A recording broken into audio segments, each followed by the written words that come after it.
on 8.9 example 3, and we are I can finally teach you about the discriminant, which is the part of the quadratic formula that's under the radical, the b squared minus 4ac. This is very, very useful information. It can tell you the number of solutions you're going to have before you even actually finish solving the problem. Now, here's the trick. If b squared minus 4ac is positive, and all the ones we did in example 1 and example 2, they were all positive, what that means is you're going to have 2 zeros. Your parabola will cross the x-axis 2 places. Okay, you'll have 2 zeros. Now, if b squared minus 4ac is equal to 0, so you just get a 0 underneath the radical, then you're just going to have one place where it's going to touch, your parabola is going to touch the x-axis, your 0 and your vertex will actually be one and the same. So you'll have 1, 0 if your discriminant is 0, the actual number 0. Now, if your discriminant's a negative number, then your parabola will not cross the x-axis at all. It'll either be above it and never cross because it opens up and it's above the x-axis, or it will be below it, opening down. It will never cross the x-axis. So if you have a negative discriminant, there's just really no reason to continue with the formula. You're not going to have any x-intercepts. So let me show you example 3, how this works. They want us to find the number of solutions just using the discriminant. They're not asking us what are the solutions. They're asking us how many solutions are you anticipating. So we're going to take b squared minus 4ac, and we're going to plug into that, okay? So in letter A, b is 10. So we're going to do 10 squared minus 4 times 3 times 2, okay? So plug it in just like I showed you. Remember, we've been talking about putting the number you're squaring in parentheses just to be safe, okay? So what number did you get? What is the discriminant?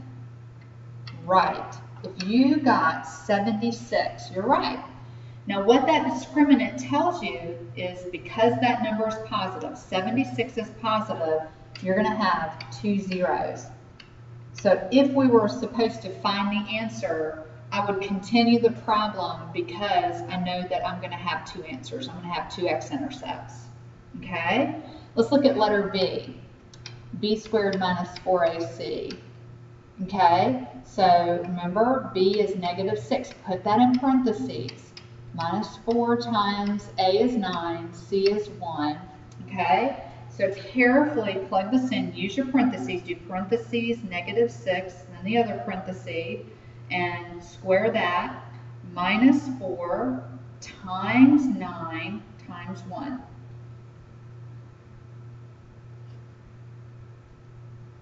Okay, I actually plugged mine in wrong, so I have to redo it. And what answer did you get? What discriminant do you have? Yes, if you got 0, you're exactly right. The discriminant is 0. So look back at your chart here. If you have a discriminant that's equal to 0, you're just going to have 1, 0. That's it. Your vertex is your 0. And so they are one and the same. The bottom of or the top of your parabola is going to actually be resting. Your vertex is going to be resting on top of the x-axis, right on it. Okay?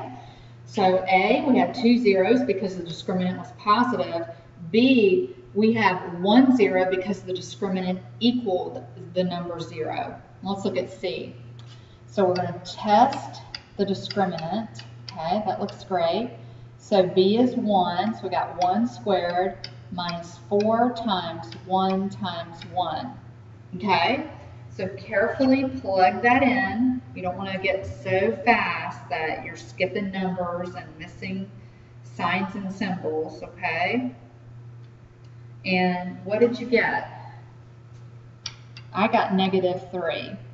Now what that discriminant tells me, hey, it's negative, I have no zeros. This parabola actually is not going to cross the x-axis at all.